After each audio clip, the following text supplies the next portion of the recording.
जय हिंद साथियों, मैं अभिषेक रावत स्वागत करता हूं आपका वेदांत अकेडमी इंदौर के डिजिटल प्लेटफॉर्म पर। तो साथियों, मैं आपके साथ वैक्सीन सीरीज में साइंस के क्वेश्चन को डिस्कस कर रहा हूं। तो चलिए स्टार्ट करते हैं। क्या है आपका क्वेश्चन? अगला पहला क्वेश्चन है आपका कि पौधे के सभी भागों का सबसे बाह्य आवरण निम्न से बना होता है ना। जैसे मैं आपसे पूछूं कि मानव के बाह्य आवरण का, तो अपना बाह्य आवरण क्या है? अपनी स्किन है ना। बेसिक पौधों का बाह्य आवरण भी उनकी स्किन ही होगी, है ना। तो वो निम्न से बना होता है, पूछा है। अच्छा, मैं आपको बता दूं कि पहले फ्लोएम का कार्य क्या रहता है, इस विभज्य ऊतक का कार्य क्या रहता है, जाइलम का कार्य रहता है, त्वचीय ऊतक का कार्य क्या रहता है, मैं आपको बताता हूँ। फ्लोएम और जाइलम जो है ना, ये दोनों ये होते हैं आपके संवहन ऊतक। संवहन ऊतक है ना। अब ये करते क्या है संवहन ऊतक? तो ये संवहन का ही काम करते हैं, एक स्थान से दूसरे स्थान तक ले जाने का, है ना। तो ये फ्लोएम करता क्या है पेड़ पौधों में? ये फ्लोएम करता है आपका, एफ से लिख दे रहा हूं मैं इसको, है ना। अरे चलो पूरा फ्लोएम ही लिख दो। फ्लोएम ये करता है, भोजन को लेके जाता है, भोजन को पेड़ पौधों में जो सभी भागों हैं उधर तक पहुंचाता है ना। जितने भी पूरे पेड़ पौधों के पूरे पार्ट तक भोजन को पहुंचाता है, कौन काम करता है? फ्लोएम। तो मैं लिख दूं फ्लोएम से क्या समझना है आपको? फूड, है ना। और जाइलम क्या करता है? जाइलम करता है जल का परिवहन, जल को लेकर जाता है। जाइलम करते हैं आपका जल, ऐसे याद करना है आपको। तो ये संवहन ऊतक है, आप समझ गए, अच्छी बात है। फिर ये विभज्य ऊतक का कार्य क्या रहता है? तो मैं आपको बता चुका पिछले लेक्चर में, इससे पहले और बताया हुआ है मैंने कि ये पौधों में ग्रोथ कराता है, पौधों की वृद्धि कराता है और उसका डेवलपमेंट कराता है। पौधों की वृद्धि और विकास भी तो जरूरी है। अब ऐसा तो ही नहीं कि आपने पौधे का रोपण कर दिया और पौधे की यदि वृद्धि और विकास नहीं हुई तो फिर वो वर्क कैसे करेगा, है ना। वो भी तो जरूरी है। आपका जन्म हो गया, आपकी वृद्धि और विकास नहीं हुई तो आप फिर कैसे काम करोगे, है ना। आप, है ना, फिर नॉर्मल जो इंसान है उससे अलग कहलाओगे। तो यदि आपने वृद्धि और विकास करना है तो आप में सेल डिवीजन होता है, अच्छी बात है। पौधों में वो सेल डिवीजन कराने के लिए जिम्मेदार कौन होगा? ये होगा, क्योंकि ये मैच्योर करता है सेल को कि आगे तुम डिवाइड हो। मैच्योर तभी होगी जब वो बड़ी हो जाएगी और पूरी तरीके से परिपक्व हो जाएगी, है ना। तो इसका कार्य रहता है growth and development, growth and development. ये त्वचीय ऊतक से बना होता है पौधों का बाहरी आवरण। समझ गए बात को? त्वचीय ऊतक का कार्य रहता है प्रोटेक्शन प्रदान करता है। यह पेड़ पौधों को क्या प्रदान करता है? सुरक्षा प्रदान करता है बाहरी आघातों से। आप क्या करते हो? पेड़ पौधों को मारते रहते तो उनको आघात इसलिए नहीं लगता क्योंकि ये इससे बना होता है उनका बाहरी आवरण, और यह उसको देता है सुरक्षा। कवच की भांति कार्य करता है यह त्वचीय ऊतक पेड़ पौधों के बाहरी आवरण में, ठीक है ना। किसकी भांति कार्य करता है? कवच। समझ गए बात को? तो आपका आंसर हो जाएगा त्वचीय ऊतक। अब क्वेश्चन नंबर 2 क्या कहता है आपका? मृदा की तैयारी करने के उपरांत, अच्छा मृदा की तैयारी करना है, इस कृषि अभ्यास का अनुसरण किया जाता है, इनमें से बताना है ना। तो आप कि चलो मैं आपको बता दूं कि आपकी भूमि बंजर पड़ी हुई है ना। भूमि आपकी बंजर पड़ी हुई है, आपको उसने तैयार करना है। जब उसको आप तैयार करोगे तो उसमें क्या करोगे? उसको आप जुताई करोगे, उसकी पानी लगाओगे उसमें, है ना। फिर जब आप पूरी तरीके से तैयार कर दोगे तो वो किसके लिए तैयार हो जाएगी? किसके लिए? आप फिर उसमें बुवाई करोगे, है ना, बीज बोओगे। तो वही तो पूछा है इसने। मृदा की तैयारी करने के उपरांत इस कृषि का अनुसरण किया जाता है। तैयारी आप कब करोगे? उसमें सिंचाई करने के उपरांत ही उसकी तैयारी होगी। खरपतवार नाशकों व कीटनाशकों का, अब खरपतवार कीटनाशकों का उपयोग कब करते हैं? या तो अब बीज बो दो जब आपका चना बड़ा हो जाए, है ना, फिर जब उसमें कुछ लग जाए तो उसमें फिर आप खरपतवार या कीटनाशकों का उपयोग करते हैं ना, कि उसमें वो तुषार से बचे। फिर या तो फिर पहले डाल देते हो कि वो चारा खत्म हो जाए पूरा का पूरा। लेकिन बीज बोने के बाद करते हो या पहले करते हो? तो मृदा की तैयारी होने के उपरांत आप डायरेक्ट नहीं डालते। तैयार हो गई मृदा तो आप कीटनाशकों का उपयोग नहीं करोगे। अब तीसरा है आपका बुवाई। हाँ, जब मृदा तैयार हो जाएगी तो आप उसमें बुवाई करो, फिर उसमें बीज बो। खाद व उर्वरक का डालना, आप जब बुवाई करोगे उसके बाद आप खाद व उर्वरक को डालोगे। तो मृदा की तैयारी करने के उपरांत बुवाई का अनुसरण किया जाता है। तीसरा क्वेश्चन है आपका, प्लास्टिक की थैलियों को ना कहें और कपड़ों के बैगों को हाँ कहें, क्योंकि प्लास्टिक लकड़ी के कठ लुगदी से बना होता है। दूसरा है प्लास्टिक की थैलियाँ ज्यो निम्नी होती हैं। तीसरा प्लास्टिक अज्यो निम्नी होते हैं। और चौथा है आपका प्लास्टिक रासायनिकतः अविक्रियाशील होते हैं। तो मैं आपको बता दूं कि आपने, चलो मानकर चलिए आपने संतरा खाया और संतरे के छिलके को खाने के पश्चात डाल दिया, ठीक है, और मैं कहता हूँ आप इसको लीजिए, कोई भी कुरकुरे को खाइए, है ना, और कुरकुरे को खाने के पश्चात उस झिल्ली को जिससे में वह कुरकुरा था उसको भी वहीं पर डालिए जहाँ पर आपने संतरा को डाला है। तो आप देखोगे कुछ दिनों के पश्चात संतरा तो आपको मिलेगा नहीं, लेकिन आपकी झिल्ली जरूर वहाँ पे मिलेगी। अब वो संतरा क्यों नहीं मिला, क्वेश्चन ये है मेरा तो आपसे, क्यों नहीं मिला? क्योंकि संतरा है जो अपघटित हो गया है, किसमें, उसने वह वायरस और बैक्टीरिया के द्वारा, जीवाणुओं के द्वारा अपघटित हो गया है, टूट गया है और वह खाद्य बना चुका है।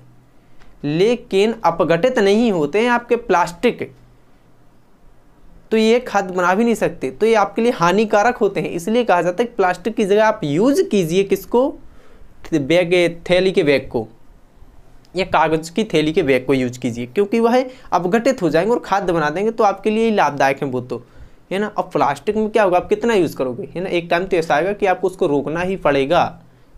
तो ये बहुत बड़ा मुद्दा है पर्यावरण प्रदूषण में। और ऐसी वस्तुएं जो अपघटित नहीं होती हैं, ऐसी वस्तुओं को कहा जाता है अजैव निम्नी, अजैव निम्नी। और ऐसी वस्तुएं जो अपघटित हो गई वो क्या कहलाती है, जैव निम्नी। जैसे संतरा मैंने बताया, संतरा का छिलका, और आपकी जो प्लास्टिक है वो क्या हो गया, अजैव निम्नी।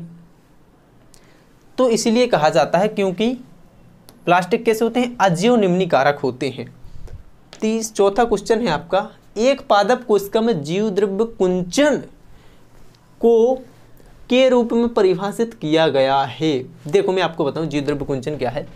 ये आपको मालूम है कि आपकी ह्यूमन बॉडी या फिर कोई भी जीवित प्राणी है वो किससे मिलकर बना होता है, कोशिका से मिलकर बना होता है, सेल से मिलकर बना होता है। ये पूरी की पूरी आपकी सेल है, कोशिका है ना। आपको ये भी मालूम है कि कोशिका के बीच में पाया जाता है केंद्रक, और केंद्रक के अंदर एक द्रव भरा रहता है जिसको आप बोलते हो केंद्रक द्रव, न्यूक्लियोलस। यह है केंद्रक द्रव, केंद्रक द्रव, ठीक है। और केंद्रक तथा इस कोशिका झिल्ली के बीच में, ये जो कोशिका का सबसे बाहरी पार्ट होता है उसको बोला जाता है कोशिका झिल्ली या सेल मेम्ब्रेन। तो कोशिका झिल्ली तथा केंद्रक झिल्ली के बीच में भी एक द्रव भरा रहता है, और उस द्रव को कहा जाता है कोशिका द्रव। क्या कहा जाता है, कोशिका द्रव, है ना। अब जब मैंने बात करना है कोशिका की, तो यदि कोशिका के अंदर उपस्थित संपूर्ण कोई द्रव है तो वो द्रव है आपका कोशिका द्रव और केंद्रक द्रव, क्योंकि कोशिका की बात कर रहे हैं। और कोशिका द्रव और केंद्रक द्रव ही मिलकर बनाती हैं आपका जीव द्रव्य। क्या बनाती हैं, जीव द्रव्य। तो ओवरऑल आपकी कोशिका के अंदर क्या भरा होता है, जीव द्रव्य भरा होता है। केंद्रक झिल्ली तथा कोशिका झिल्ली के बीच में कोशिका द्रव, ये देखो यहाँ से केंद्रक झिल्ली तथा कोशिका झिल्ली, कोशिका झिल्ली तथा केंद्रक झिल्ली के बीच में कोशिका द्रव, केंद्रक झिल्ली के अंदर केंद्रक द्रव, और इन दोनों को मिला दिया जाए यदि, तो वो हो जाएगा आपका जीव द्रव्य। और यही जीव द्रव्य इस सेल में भरा हुआ होता है। अब इसमें करना है आपको अकुंचन। अब ये सिकुड़ेगा कैसे जीव द्रव्य, इसमें देखो यदि मैं आपको बात करूं कि इसके जो द्रव है या फिर पानी समझो, द्रव क्या आपका पानी, इसको निकालो। आपको पता है अर्धपारगम झिल्ली की तरह कार्य करती है, जब पानी निकलेगा तो ऑब्वियसली बात है सिकुड़ती चली जाएंगी, है ना, उसको बोलते हैं जीव द्रव्य कुंचन। अब किसके रूप में परिभाषित किया गया है, किसके रूप में परिभाषित किया गया है, तो देखो अल्प परासारी माध्यम में जीव द्रव्य कला। देखो इधर पर यदि जीव द्रव्य होता तो फिर इस पर मैं डिस्कस करता। अब इधर ऑप्शन में मेरे को मिल गया जीव द्रव्य कला, क्योंकि कला का अर्थ होता है मेम्ब्रेन, झिल्ली, कला का अर्थ होता है झिल्ली, है ना। अब जीव द्रव्य झिल्ली से, झिल्ली में कोई इस क्वेश्चन का रिलेशन तो है नहीं, है ना। मैं नहीं इस क्वेश्चन में मानता कि जीव द्रव्य की झिल्ली का कोई रिलेशन है कि ये काम भी करेगा, क्योंकि मेरे को तो जीव द्रव्य कुंचन पर बात करनी है। जीव द्रव्य में आपको बता चुका क्या होता है, तो यह ऑप्शन तो ऑब्वियसली बात है गलत ही हो गया। इस पर अब मैं आगे डिस्कस नहीं करूंगा कि अल्प परासारी होनी चाहिए कि अति परासारी होना चाहिए। अब केंद्रक द्रव्य का कुंचन या संकुचन, ठीक है, केंद्रित द्रव को क्यों ले भाई हम, फिर हमारा कोशिका द्रव कहाँ जाएगा। पहले तो हमारे लिए मायने रखता है कोशिका द्रव, बाद में केंद्रित द्रव मायने रखेगा, है ना। और पहले तो इस ऑप्शन में ये भी नहीं बताया गया कि माध्यम कैसा होना चाहिए, अल्प परासारी होना चाहिए कि अति परासारी होना चाहिए। तो यदि माध्यम बताता तो मैं इस पर भी डिस्कस करता, इसमें माध्यम की बात की नहीं गई है। जब माध्यम नहीं पता चलेगा तो परासरण की क्रिया कैसे होगी। अब मैं आपको बताने वाला हूँ कि परासरण क्या कहलाता है, मैं बताता हूँ। और चौथा ऑप्शन है इसमें उपयुक्त में से कोई नहीं, चूँकि इसका आंसर मैं आपको बताऊँ कि सी होता है। और सी क्यों है, अति परासारी माध्यम में कोशिका द्रव्य का संकुचन। अति परासारी माध्यम होता है क्या कि जो कम सांद्र विलयन है, विलायक के कण अधिक सांद्र विलयन की ओर जाते हैं, तो उधर होती है परासरण की प्रक्रिया, है ना। अब मैंने आपको बोला कि ये आपकी अर्धपारगम्य झिल्ली है और उसमें फ्लूइड भरा हुआ है, द्रव भरा हुआ है, और उस झिल्ली से आपके द्रव निकल रहे हैं, द्रव के कण निकल रहे हैं, तो वह झिल्ली संकुचित होती चली जाएगी, संकुचित होती चली जाएगी। तो वह कब संकुचित हुई, जब आपका माध्यम कैसा था, अति परासारी था। अब अति परासारी को समझने की होता क्या है, यहीं पर बताता हूं। देखिए ये मैंने ले लिया, ठीक है, बीकर, है ना। और ये जो मैंने झिल्ली लगाई है इसको मैंने मान लिया सेमी परमिएबल, पी से प्रदर्शित करेंगे परमिएबल को, सेमी परमिएबल मेम्ब्रेन, है ना, अर्धपारगम्य झिल्ली। अब पहले तो एक शब्द समझना होगा आपको कि विलयन क्या कहलाता, तभी आप समझोगे। तो मैं आपसे बता दूं कि विलयन मिलकर बना होता है आपका विलेय और विलायक से। विलेय और विलायक मिलकर बनाते हैं आपका विलयन। लेकिन अभी आप नहीं समझे, ये तो आप बुक की डेफिनेशन समझे। आप शरबत पीते होंगे, है ना, तो शरबत में करते क्या हो कि पानी की मात्रा को आप ज़्यादा लेते हो और शक्कर उसमें कम घोलते हो, है ना। तो आपका जो शरबत है वो शरबत आपका सॉल्यूशन है, विलयन है। लेकिन यदि मैं पूछूं आपसे कि उस शरबत में विलेय और विलायक क्या है, तो आप बताइए उस शरबत में सबसे अधिक मात्रा किसकी है, पानी की है ना। तो पानी को माना जाता है विलायक। विलयन में जिसकी या जिस पदार्थ की मात्रा अधिक हो वो कहलाता है आपका विलायक, और मात्रा कम किसकी है, आपकी विलेय की, शक्कर की। तो शक्कर क्या हो जाएगा, आपका विलेय हो जाएगा। विलयन में जिस पदार्थ की मात्रा कम हो वह आपका कहलाता है विलेय। तो शक्कर आपका हो गया विलेय और पानी आपका हो गया विलायक, और पूरा का पूरा मिलकर क्या बन गया, आपका विलयन बन गया। जैसे शरबत है आपका विलयन, है ना, शरबत में मिली हुई है आपकी शक्कर और शरबत में मिला हुआ है आपका विलायक, क्या, पानी, है ना। तो इससे पानी की मात्रा इस शरबत में अधिक है, इसीलिए इसको माना मैंने विलायक, और इस शक्कर की मात्रा इस शरबत में कम है, इसलिए इसको माना मैंने विलेय। समझ गए बात को। अब देखो सांद्रता क्या कहलाती है ना। अब मैं आपको एक लुटिया में पानी देता हूँ और एक लुटिया में, दूसरी लुटिया में भी पानी ही देता हूँ, है ना। और एक लुटिया में मैंने उस पानी में शक्कर घोल दिया, दूसरे में नहीं घोला। तो मैं आपसे पूछूंगा कि सांद्रता किसकी अधिक है, सांद्रता किसकी अधिक है, जिसमें आपने विलेय के कण को घोला है। सांद्रता क्या कहलाती, कि आप किसी विलायक में कितना विलेय घोल पा रहे हो वो उसकी सांद्रता है। इधर पर औकात वाली बात हो जाती है ना, कि कितना घोल पा रहे हो वो उसकी सांद्रता है। जितना अधिक घोलोगे सांद्रता उतनी अधिक होती जाएगी। और दूसरे में मैंने तो घोला ही नहीं, तो सांद्रता तो उसकी है ही नहीं, बहुत कम है यदि पूछे हुए तो हम, है ना। तो अब बताइए, मैंने इधर पर एक जो विलयन लिया है, इधर पर मैंने खाली पानी लिया है, क्या लिया, ओनली पानी, या फिर मैं लिखूं ओनली, ये दिखेगा नहीं, ओनली वाटर लिख देता हूं, ओनली वाटर। और इधर पर लिया है मैंने वाटर प्लस शक्कर, शुगर, है ना, ठीक है। मैंने इसको इधर तक लिया है, ये ले लिया, है ना, और मैंने इसको कम लिया। अब देखो इधर पर गलत भी बताते कुछ लोग, लेकिन मैंने जो समझा मैं बताऊंगा। मैंने इधर पर इसको इतना ही लिया। फिर मैं आपसे पूछूं कि अधिक सांद्रता किसकी है। मैंने सांद्रता आपको बता दी कि जिसमें विलेय जितना अधिक घुला हुआ उसकी सांद्रता अधिक होगी। डिपेंड नहीं करता कि आपका विलायक कितना है, तो इसमें विलेय अधिक घुला है, इसमें तो है ही नहीं, तो इसकी सांद्रता अधिक है, तो इस विलयन को मैं मानूंगा अधिक सांद्र,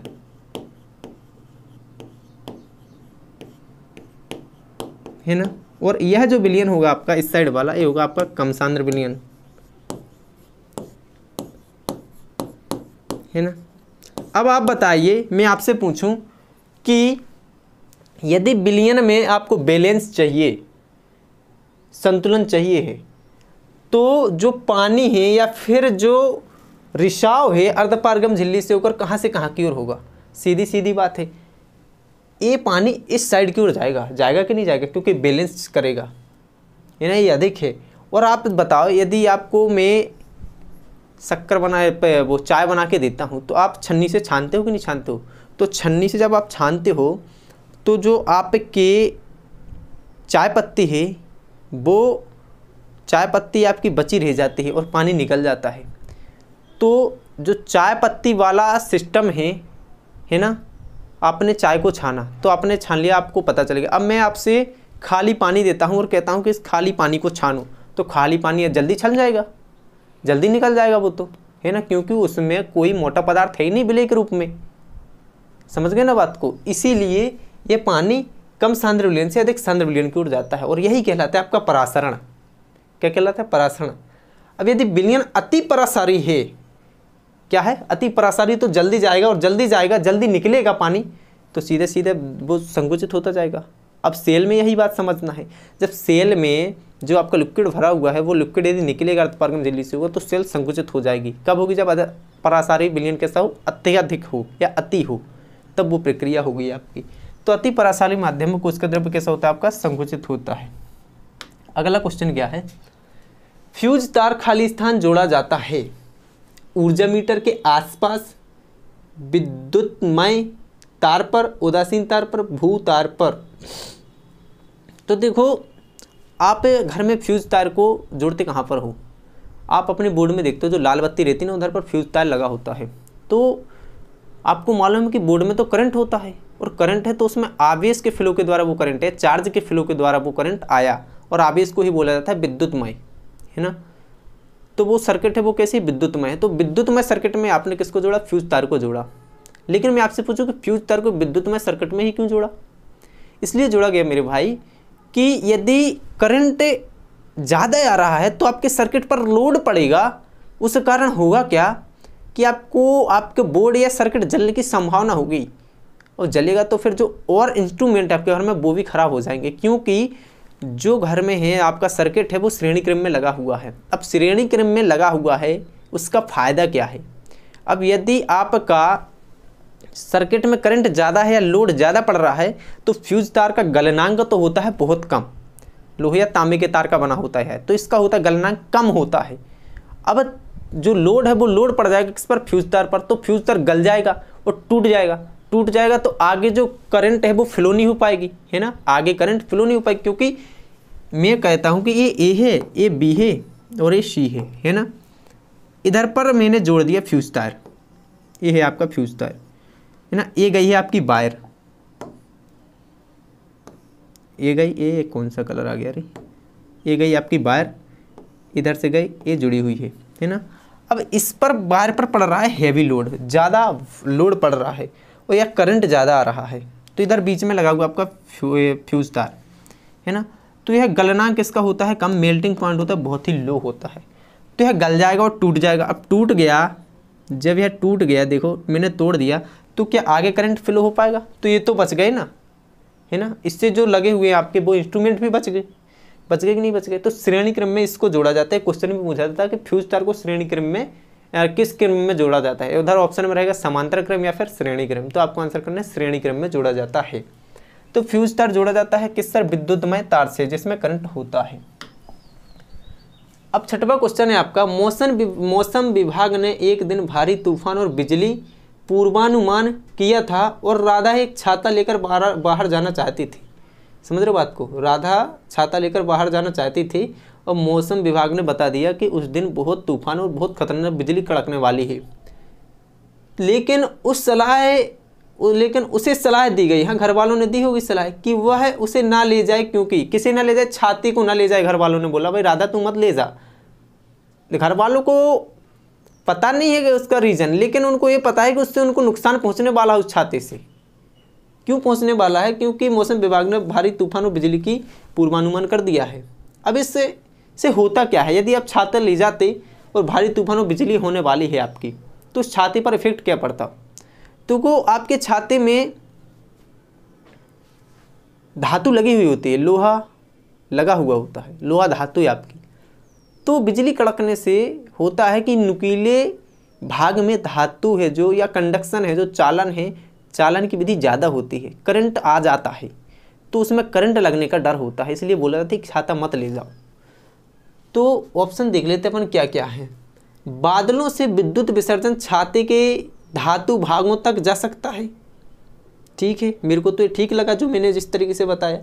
बी नंबर है आपका, वह पकड़ने में फिसलने वाला हो जाता है। अरे क्या लॉजिक बता दिए। सी नंबर है आपका, उस पर जंग लग सकता है। हाँ। डी नंबर है आपका, छाता ओढ़कर दूर जा सकता है। चलो ठीक है, इसमें आपको नुकसान क्या पहुंचने वाला है?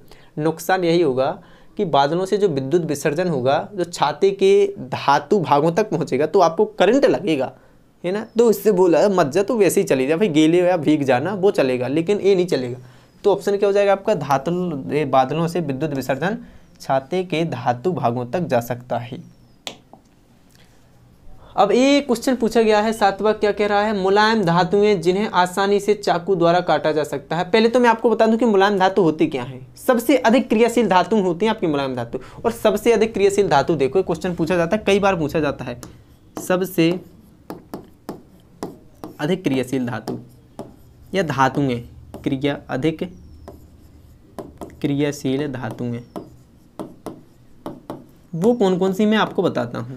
देखो, पहले होता है आपका सोडियम, अरे पोटेशियम, सॉरी, क्या होता है? पोटेशियम, जिसको आप लिखते हो कैसे प्रदर्शित करते हो।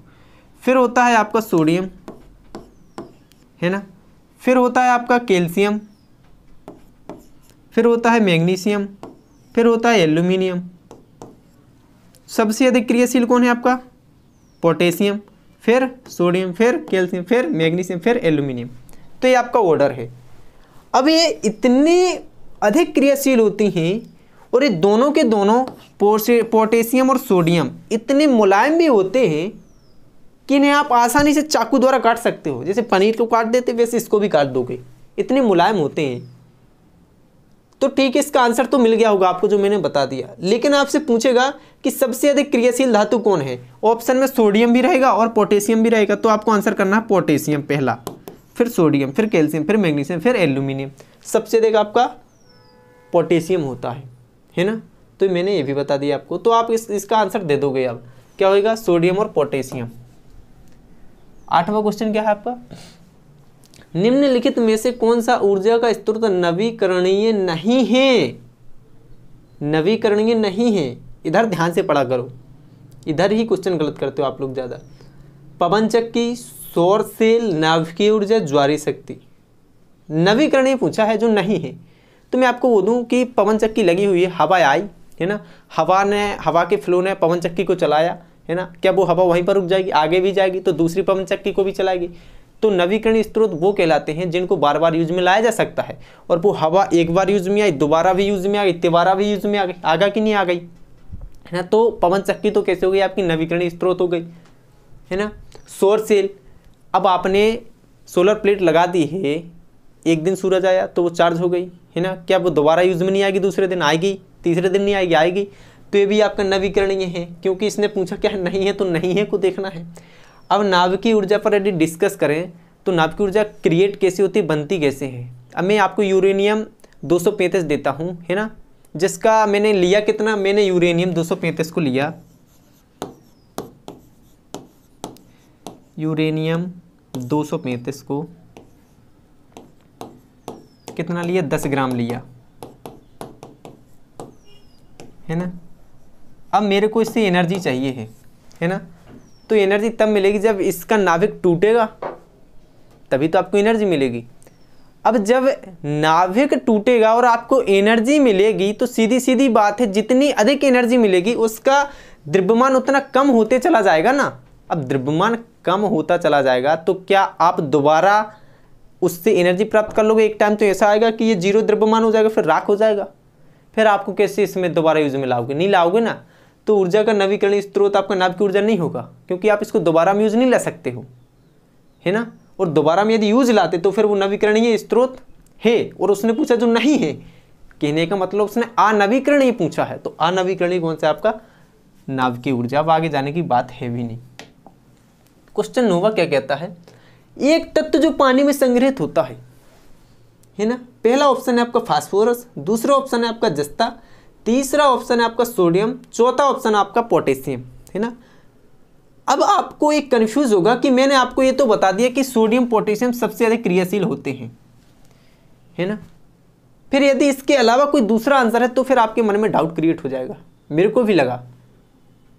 तो फिर एक क्यों, मैं आपको बता दूं कि सोडियम पोटेशियम इतने अधिक क्रियाशील होते हैं, इनको वायु में खुला छोड़ दो वो तुरंत आग लगा देंगे, क्योंकि इनको ऑक्सीजन चाहिए होती है। अब यदि आप इनको पानी में भी रखोगे तो भी तो इनको ऑक्सीजन मिल ही जाएगी ना, तो भी ये आग लगा भी देंगे ना। तो आप क्या चाहते हो कि आग ना लगे, क्रियाशील ना हो, क्रिया ना करें, तो आप इनको पानी में नहीं रखोगे, इनको मिट्टी तेल में रखोगे। फिर किसको रखोगे आप पानी में, तो संवेदनशील होता है आपका फास्फोरस, ये भी क्रिया करके आग लगा देता है ना। तो इस फास्फोरस को पानी में रखा जाता है, भाई क्रिया मत करना, ज़्यादा संवेदनशील होता है, इससे अधिक तो क्रिया होता नहीं, इनसे अधिक नहीं होता, इन सभी से जिस मैंने पीछे बताया इनसे नहीं होता। तो फास्फोरस को रखा जाता है पानी में ताकि इसकी क्रिया कम हो जाए।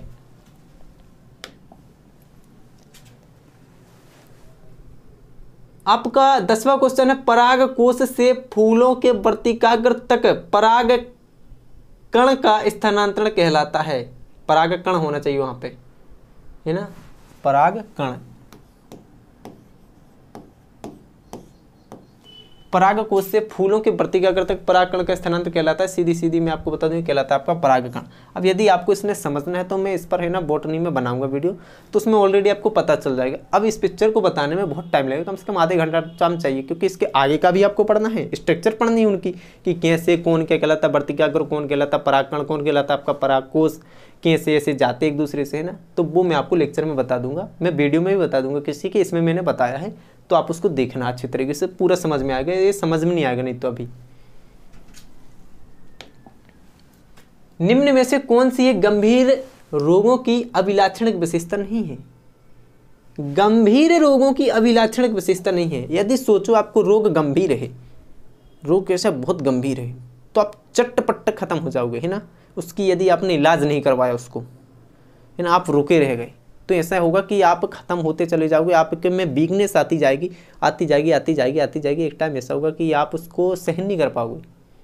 तो गंभीर रोगों का अभिलाक्षण गुण तो यह है कि वो अल्प समय में प्रभावित भी करते हैं आपको, है ना, आपकी क्षमता को डिक्रीज भी करते हैं, कम करते हैं, आपकी बॉडी वेट को भी कम कर देते हैं। यदि आपको कोई अच्छा तगड़ा सा रोग हो गया फिर आपको बॉडी वेट भी कम हो जाता है। आप डायबिटीज़ देख लो, शुगर जिसको आप बोलते हो, शुगर होने से आपका देखो बॉडी वेट कम हो जाता है, आप पतले से हो जाते हैं, झुर्रीदार हो जाती है आपकी पूरी त्वचा।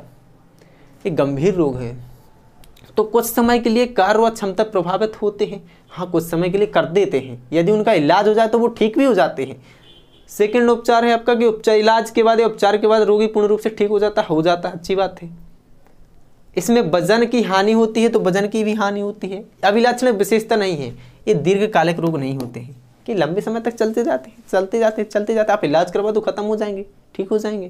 तो ये आपका सही आंसर हो जाएगा, दीर्घकालिक रोग होते हैं इसने कहा है, चूंकि दीर्घकालिक रोग नहीं होते हैं मैं कहता हूँ, है ना, होते हैं तो सही आंसर होगा, क्योंकि अभिलाक्षण विशेषता नहीं है वो बतानी, ये तीनों विशेषता हैं आपकी और ये नहीं है, तो ये आपका आंसर हो जाएगा। अब क्वेश्चन 12वां क्या कहता है कि यह शाखा अस्थियों के सिरों को ढकता है और जोड़ों में घर्षण कम करता है, यह किससे ढका रहता है। आई गजब, अस्थियों के सिरों को देखो, ये अस्थियों का सिर है ना, ये सिर है, ये भी अस्थि का सिर है, जोड़े हुए हैं, है ना, इनमें घर्षण को कम करता है इसने पूछा है और इसे ढका रहता है। तो यह काम होता है आपका उपास्थि का। किसका होता है, उपास्थि का। अब क्वेश्चन 13वां क्या कहलाता है, यह क्या कहता है, गाय का बछड़ा कहलाता है। देखो गाय का बछड़ा बिल्ली का बछड़ा तो कहलाएगा नहीं, ये सीधी सीधी बात है, तो ऑप्शन गलत है। गाय का बछड़ा काफ कहलाता है, मैं आगे बताऊंगा। गाय का बछड़ा बच्चा कहलाता है, ये भी नहीं कोई करेक्ट आंसर मिला। पिल्ला तो कुत्ते का बच्चा कहलाता है, कुतिया का बच्चा पिल्ला कहलाता है, कहलाता कि नहीं कहलाता। तो गाय का बछड़ा कहलाता है आपका काफ, सीधा सीधा आंसर मिल गया, कुछ ज़्यादा डिस्कस करने की बात है ही नहीं। लवण विलयन के माध्यम में या से विद्युत धारा के प्रवाह के कारण यह होता है। क्वेश्चन 14वां है आपका, जो कहता है लवण विलयन के माध्यम से विद्युत धारा के प्रवाह के कारण यह होता है। क्या होता है? देखो ये पानी है आपका, इस H2O में आपने लवण घोल दिया NaCl, है ना, तो ये हो गया पूरा का पूरा आपका लवण विलयन, लवण विलयन, है ना। अब मैं आपसे पूछूं कि इस विलयन में विलायक कौन है, तो विलायक आपका क्या हो जाएगा, H2 हो जाएगा, और विलेय कौन हो जाएगा आपका, विलेय हो जाएगा आपका NaCl, क्योंकि इसकी मात्रा कम है। लेकिन जो पूरा विलयन है वो क्या हो जाएगा आपका, लवण विलयन हो जाएगा कि नहीं। अब इसमें आपको क्या देना है, इसमें आपको विद्युत धारा देनी है, करंट फ्लो कराना है। तो इसमें जब आपको करंट फ्लो कराओगे इसमें, तो यह Na+ होता है, Cl नेगेटिव होता है, और यह दोनों आयनों में टूट जाते हैं।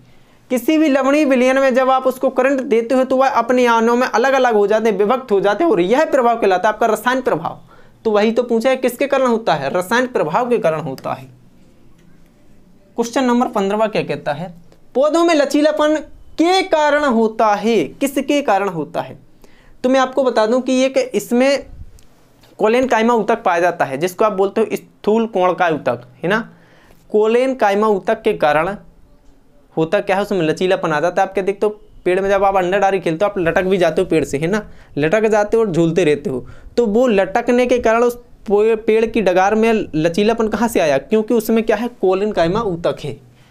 इस क्लोरेनकाइमा ऊतक के कारण उसमें लचीलापन आ जाता है। आज की वीडियो में इतना ही, पढ़ते हैं अगले लेक्चर में और देखते हैं। तब तक के लिए धन्यवाद, जय हिंद।